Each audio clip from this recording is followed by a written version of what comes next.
Hello, humans and ghosts alike. Well, I've noticed that I've never really introduced myself. The thing is, I never felt the need to do so. But I've come to realize that there needs to be an identity for you to connect with, to understand my content more. So, let me just give this a whim. I don't want to say my real name because, I'm not sure why. I don't know. I feel this is the name that I have on Twitter and I feel most comfortable with when online. So I'm just gonna go with this name. If you really want to call me by a name, then you can call me Bellah Knight. I'm not sure as to why you'd want to call me by my name. But I guess I'll just put it out there. It is Bellah, Bellah Knight, Knight. In case you're interested as to where this name, the origin of this name rather, there's this old book that I own, really old book, and in that there are very creepy bedtime stories.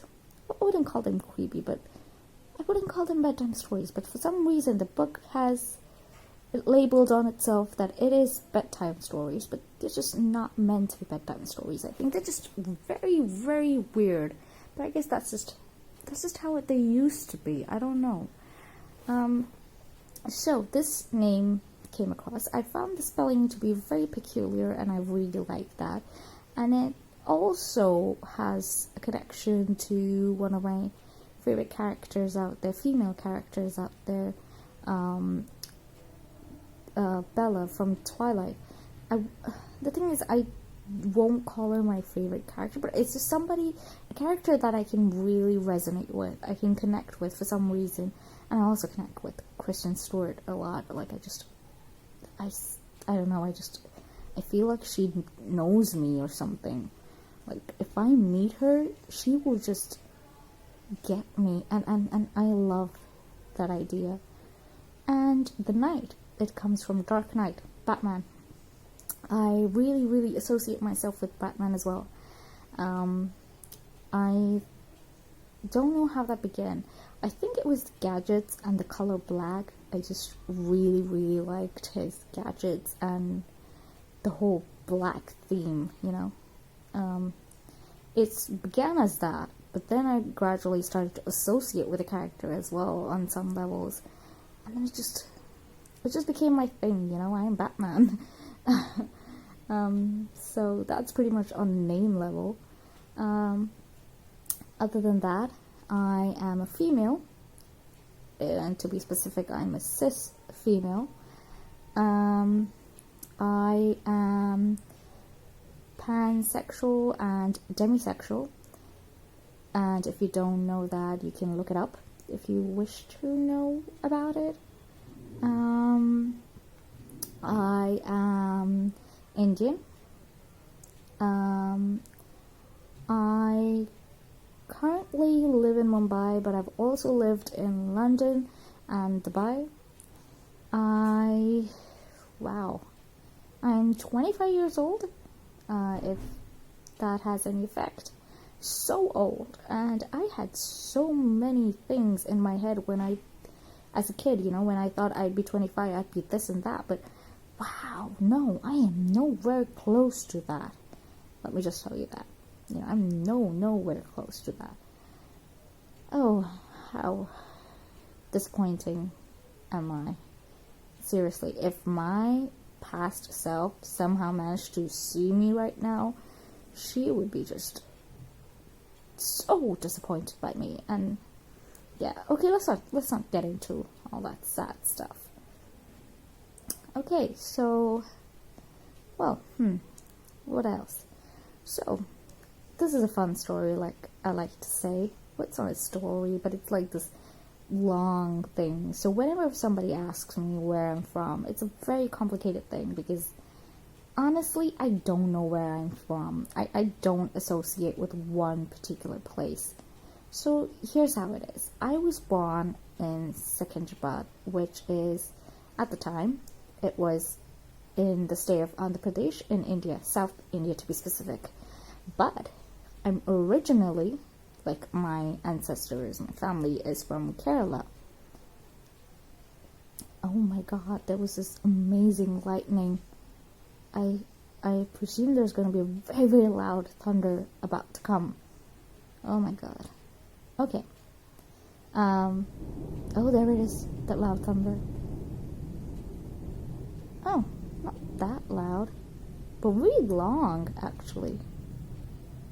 Okay, moving on. So, where was I? Oh, right, I was in Secunderabad, south of India. Oh, no, wait, I was in Kerala. So, my ancestors, my family, they are from Kerala. And that's another state in south of India. But I am primarily brought up in Mumbai. So, after I was born, after a few months, I came to Mumbai. Because that's where my parents live, but my mom had gone for the delivery in, Secunderabad, because that's where her parents were living at the time. So I was primarily raised in Mumbai. So till my 5th grade, I was in Mumbai. 6th grade, I did in Dubai. I did my 7th and 8th grade in London. I did my 9th to 12th grade in Mumbai again, and then I did 4 years of graduation in London. So the 4 years is because I failed my first year and I had to repeat my first year, so that was really, really amazing. But to all amazement, I did amazingly well in my final year. I just climbed the ladder like an absolute pro. I mean, I surprised myself. So I graduated with a first class BA honors in interior design. But the thing is, I didn't want to work in interior designing in that field because that's something I decided when I failed my first year. That was just like, oh, I am not meant for this. But I had to finish the course because that's what my father wanted. So I decided that I'll make the most of it. He was like, you just can't leave things and go away when they become tough. And that's basically who I am. I leave things when they become tough. I'm a runner, Oh no, I am not an actual practical runner. I am like a runner as in I run away from good things. I'm a self-destructive person. That kind of runner. Oh god, where was I? I tend to lose my chain of thought really easy.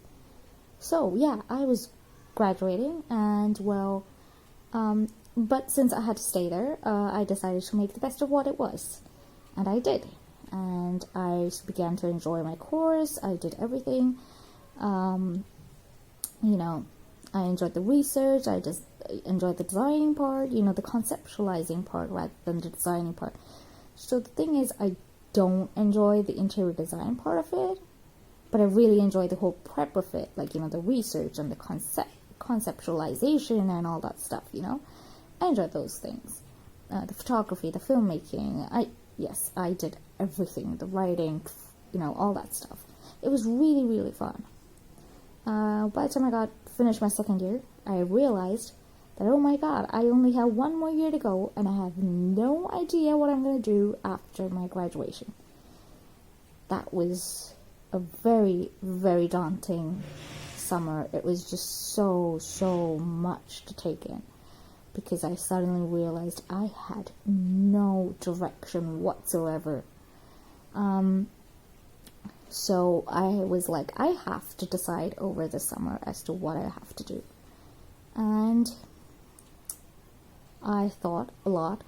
I was confused. I had identity crisis. I was just, oh my god, I was a mess. But at the literal last minute, like maybe just 2 or 3 weeks before my course my third year was supposed to begin, oh my god, that was another flashing lightning. Okay. Wow, that was really distracting. So like 3 weeks. Ooh, thunder. Is there a storm that's supposed to come? It was really sunny today. Okay. Where was I again? Oh my god. Oh, I need to exercise my brain or something. Oh, jeez. Right. I was, so I, wow, I'm completely blanked out right now. Well, this is fun. Oh, Jesus. I'm not even Christian. Why am I saying Jesus? It's just this figure of speech, Okay, I'll say, oh, Krishna. Okay, anyway. So, yeah, I was I was 3 weeks before my third year, beginning my third year. And I had this revelation that I want to work as a production designer or a set designer or a set decorator. I want to work in films. So I adored film and TV since I was a kid. I just loved it. It was my universe. It was my escape. It was my safe world, So I was like, this is it. This is what I've been living for. This is it for me.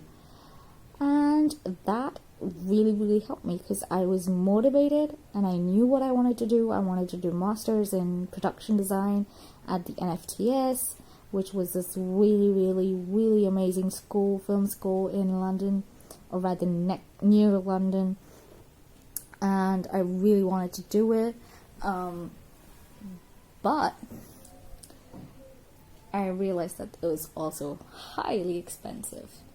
But I knew I had to get a scholarship, okay? So I knew I had to get really good grades. So I was highly motivated to get really good grades. And I did. I did amazing. I got really good grades. But then I realized I cannot get a scholarship with those amazing grades because I happen to be an Indian in nationality. Now that's a problem because in India there are no proper scholarships for people going abroad, especially, okay, there are scholarships. I'm not saying there aren't any, but not any that fit me. So the scholarships in India required me to have a bachelor's degree from India, which I obviously didn't because I just did my bachelor's in London. So that was just point one. Another thing is, like, I'd have to work 2 years to be able to, get a scholarship if I wanted to, in spite of the bachelor's outside. So I was like, okay, I can do that. Work 2 years in India. So yeah, that I can do. I can work in Bollywood. I'm okay with that.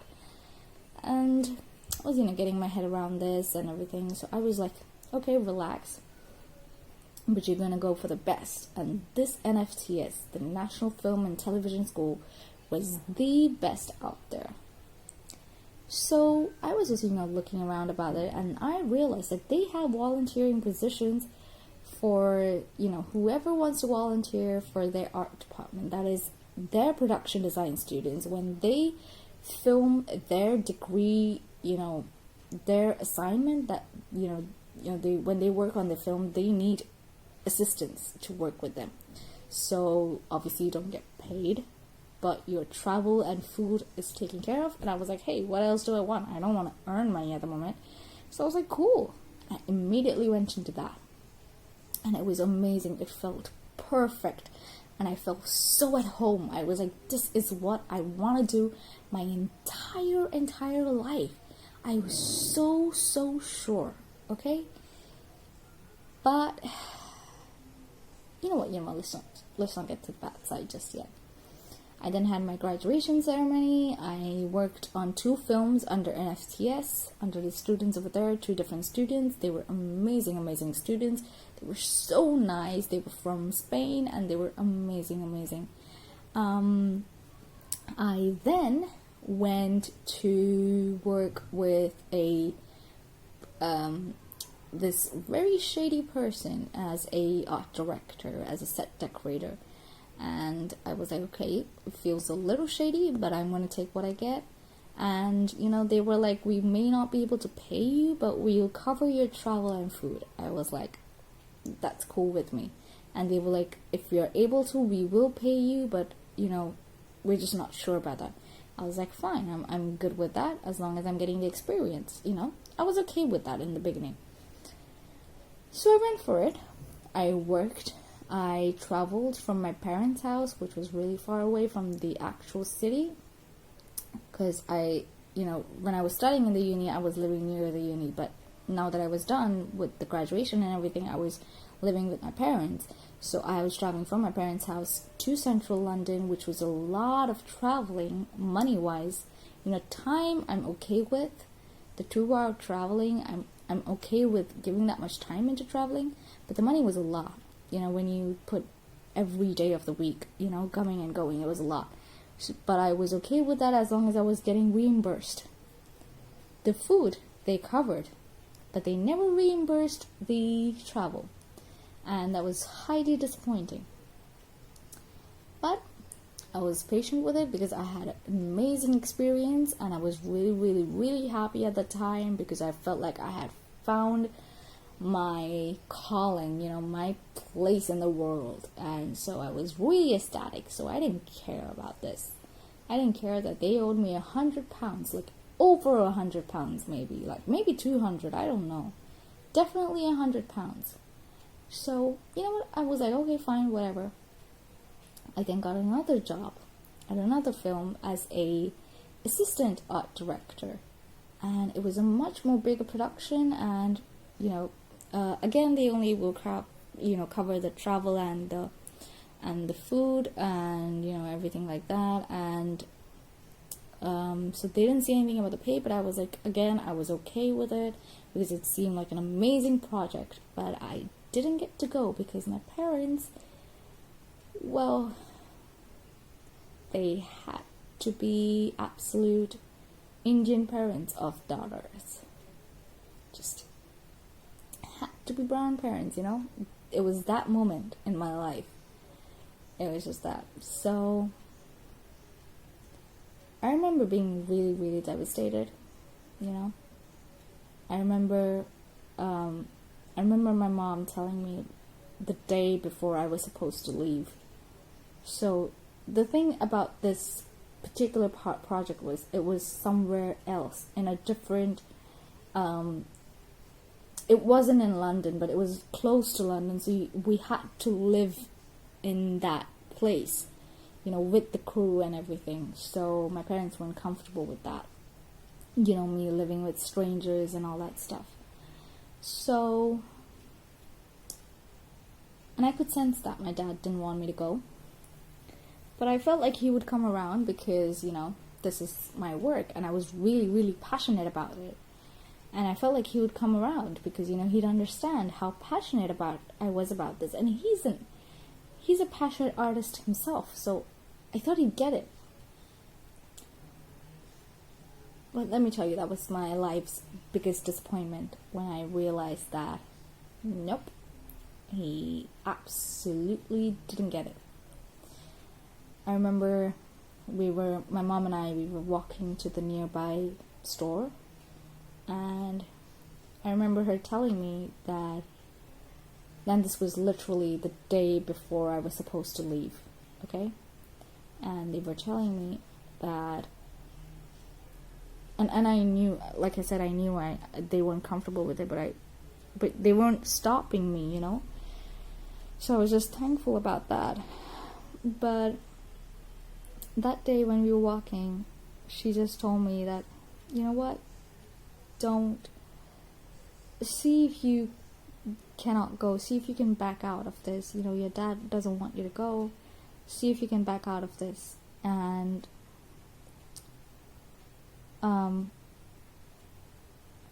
see if you can find yourself a replacement and don't go.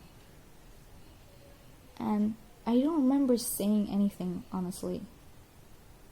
I just remember things just sort of blurring out. You know those scenes in the movies where they show that everything just went muted? I don't know if they show this in Hollywood, actually. I can't remember if they do. But in Bollywood movies, or rather, I guess in other Indian movies as well, I don't know. But they have this thing where they show you a moment where everything sort of blurs out and everything just mutes.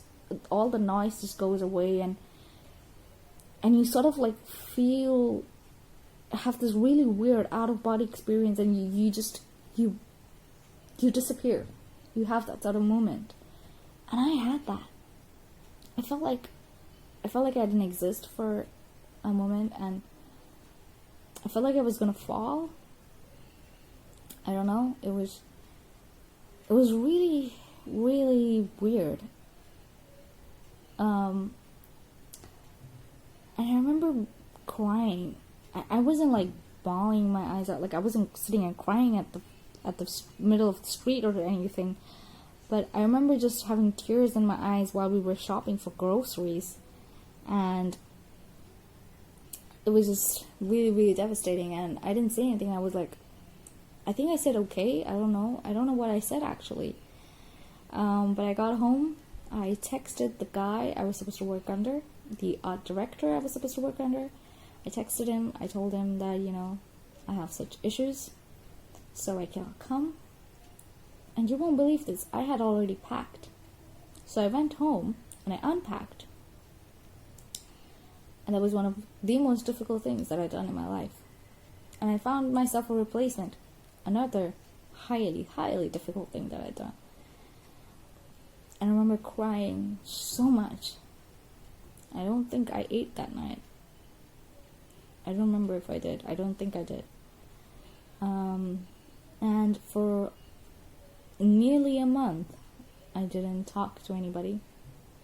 I was basically just curled up, just in my laptop. I remember just watching TV shows, binge watching TV shows and movies, and because it was that day, that moment, that made me realize that I didn't actually have their back.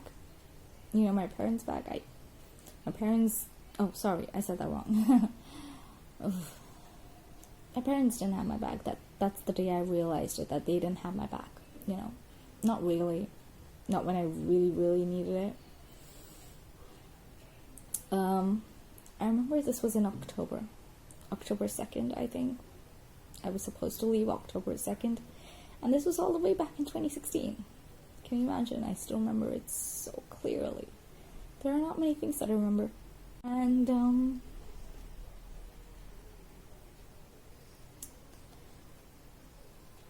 but I remember my sister's birthday is on the 1st of November, and I was leaving London to come back to India because my visa was getting over by end of November, somewhere in the end. And my family, they were going to stay for another year for my sister's school to finish. So they were going to stay in London for another year. So I was basically going to leave my family for like a year. And although I've stayed away from them during my uni years, I still used to come back home for weekends. Most of the weekends I used to come back home, and many of them were long weekends, like 4-day weekends kind of thing. So I didn't want to leave them. Actually, not them. I didn't want to leave my sister like that.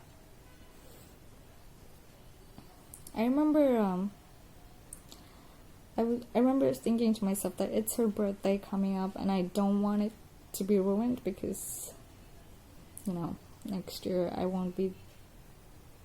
Next year I was there for her birthday, but I knew I wouldn't be there because she would be starting her uni, so she won't be in the same city as I am, and everything. So yeah. So I wanted it to be special. And it was So I collected myself and I pretended that I was okay. And I put up a happy face. And let me tell you, I don't think I've ever been happy since that day. Wow, it's a 3-year anniversary coming up, right?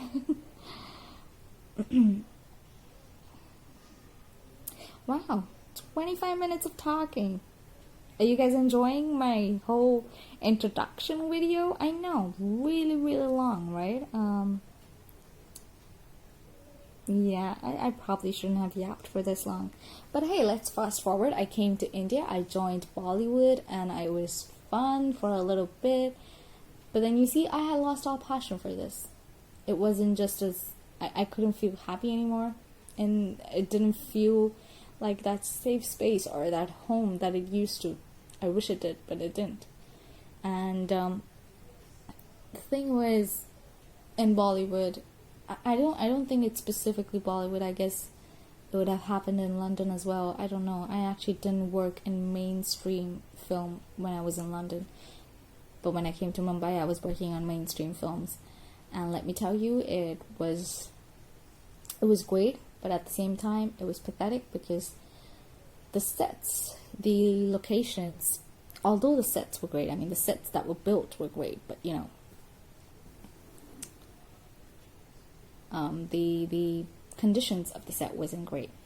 I mean, the locations, the studios weren't great. I mean, let me tell you that just bluntly, there were no good bathrooms. And as a woman, you need clean bathrooms. I kept falling sick so much. I worked for like 4 or 5 months in Bollywood, and it was in this mainstream film industry, at least this production, like all the studios that we went to didn't have decent bathrooms, and it was pathetic, and I hated it, and I kept falling sick. In the 5 months that I was there, I think I fell sick every month.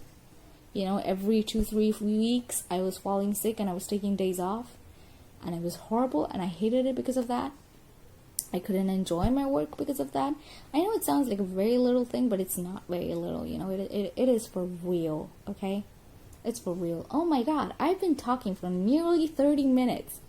If you guys are still here listening to me, then wow. And if you guys are wondering why I'm not showing my face and it's a black screen, well, because I don't know. Okay, I just didn't feel like showing my face. It's just so much more easier like this. And why am I not doing a podcast then? Well, because I don't want to open a podcast when I have a YouTube channel already. You know, it's just too much work. Moving on. Okay, I seriously forgot what I was talking about. Right, so I left Bollywood.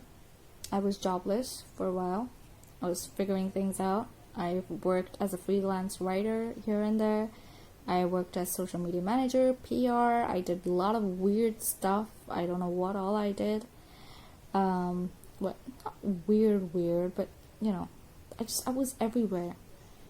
And then I finally, this year, I joined a proper job. I had a proper salary. It was a really good company. The people were good. The work environment was good. And yes, the bathroom, the toilet was clean. And yes, that matters to me, seriously. I remember when I went to the interview, I was like, oh my god, this office is so clean. I love it. And it's so well designed. I love it. And then I remember going to the bathroom, the washroom, that day itself, I think. I was like, oh yes, clean washroom. I love it. But, you know, I guess my depression really, really caught on. My anxiety really, really caught on. And, I couldn't be there. So a couple of months back, oh my god, it's been a couple of months, wow. I decided to take a break from work. So technically I haven't yet quit my job, but I'm on a break. And they have been so fine, you know, so kind enough to do that for me. But I want to go back, but I don't know if I am capable of that job anymore. I worked as a creative executive. I know, right? Such a big name, such a big position, and I wasn't good for it.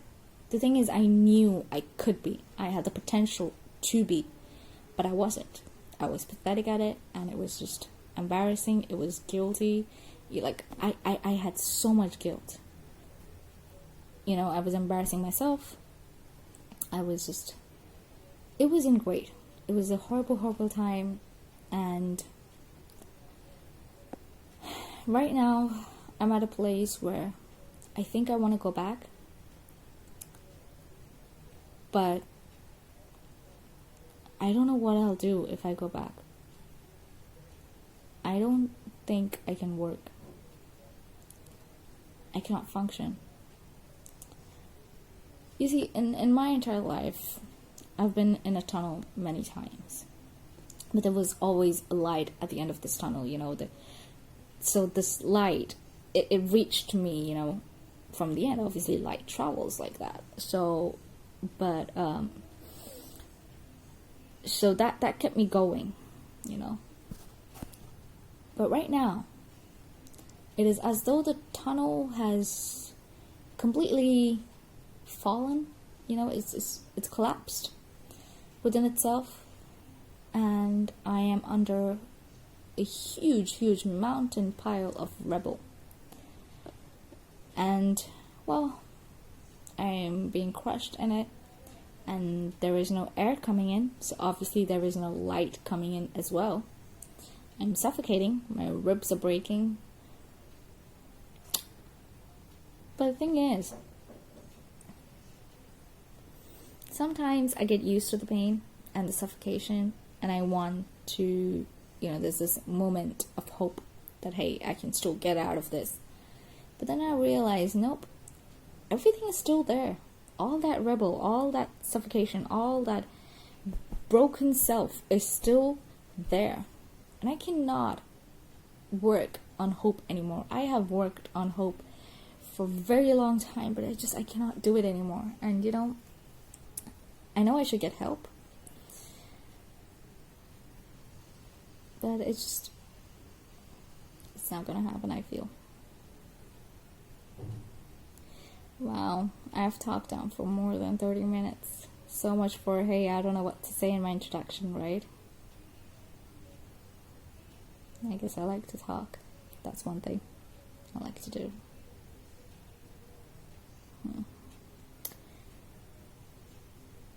Well, that was great. Thank you for listening to me, if you guys still are. I hope you guys stick with me for Inktober, and I hope I do justice to it. And yeah, this is Bellah Knight signing off. Good night, everybody. Take care of yourself.